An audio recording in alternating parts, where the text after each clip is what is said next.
Bonjour à tous et bienvenue sur la chaîne Le Petit Grassois. Si vous vous demandez quelle cire choisir pour réaliser vos bougies coulées, eh bien ne bougez pas puisque cette vidéo est faite pour vous.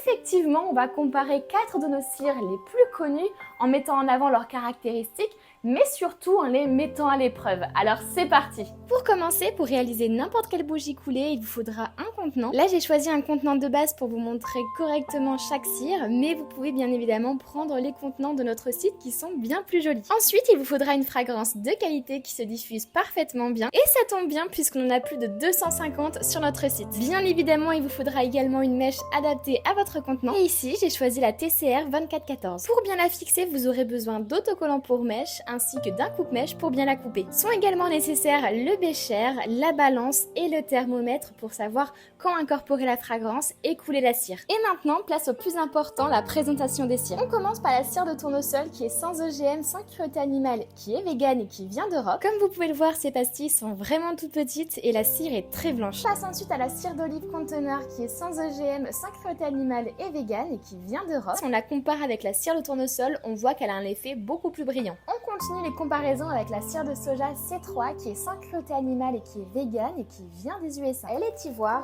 et pour la texture, elle est un peu plus grasse que la cire de tournesol mais pas plus que la cire d'olive. On termine avec la cire de coco conteneur qui est composée à 100% de notre coco, qui est sans OGM, sans cruauté animale, végane et qui vient d'Europe. Sa couleur est aussi ivoire et pour la texture, c'est vraiment la plus grasse des 4, elle colle littéralement au doigt. Maintenant, on peut aller dans le vif du sujet directement en comparant les cires et notamment la fonte, mais avant ça, je pèse 100 g de chaque cire que je mets ensuite au bain-marie. Au bout de quelques minutes, j'ai pu voir une légère avance de la cire de tournesol sur les autres cires. Et ça se confirme puisque c'est la première à être complètement fondue. Ensuite, on a la cire de coco, puis la cire de soja et la cire d'olive qui la suit de très près. En attendant qu'elles fondent toutes complètement, je fixe chacune de mes mèches au fond des contenants. Une fois que c'est prêt, je fais la même chose pour toutes les cires. Je mesure la température, j'incorpore la fragrance, je mélange bien en surveillant la température et ensuite je peux couler la cire dans mon contenant. Je vous épargne tout le processus répétitif tout simplement parce qu'il n'y a aucune différence entre les 4 cires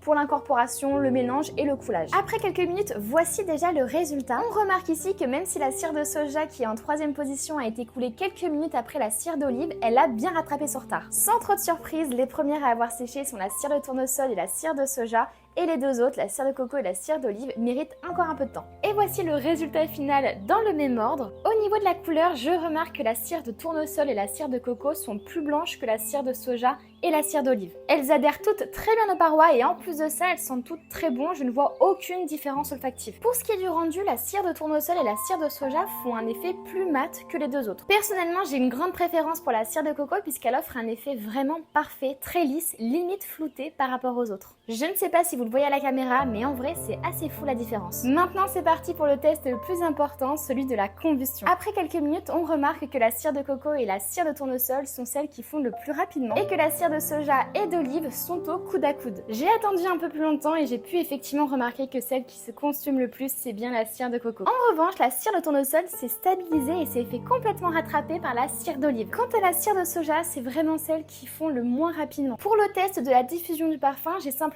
disposé les 4 bougies dans des pièces différentes de ma maison et je n'ai vu aucune différence, ou alors c'était trop léger. Pour conclure, chacune de ces cires est un très bon choix, donc vous ne ferez pas d'erreur en choisissant une plutôt que l'autre. Finalement, tout dépend du rendu que vous voulez. Personnellement, j'ai eu un coup de cœur pour le rendu de la cire de coco, mais si on reste vraiment sur l'optimisation de la combustion de la bougie pour vraiment que les bougies durent dans le temps, je vous conseille plutôt la cire de soja. J'espère de tout cœur que cette vidéo vous aura aidé dans votre choix. N'oubliez pas d'aller sur notre site pour avoir accès à tout le matériel que j'ai utilisé et il y a bien plus encore. N'hésitez pas à mettre en commentaire de la vidéo la cire que vous préférez utiliser, à mettre un petit j'aime aussi pour nous soutenir et à vous abonner en activant la cloche pour être au courant de chaque sortie de tuto.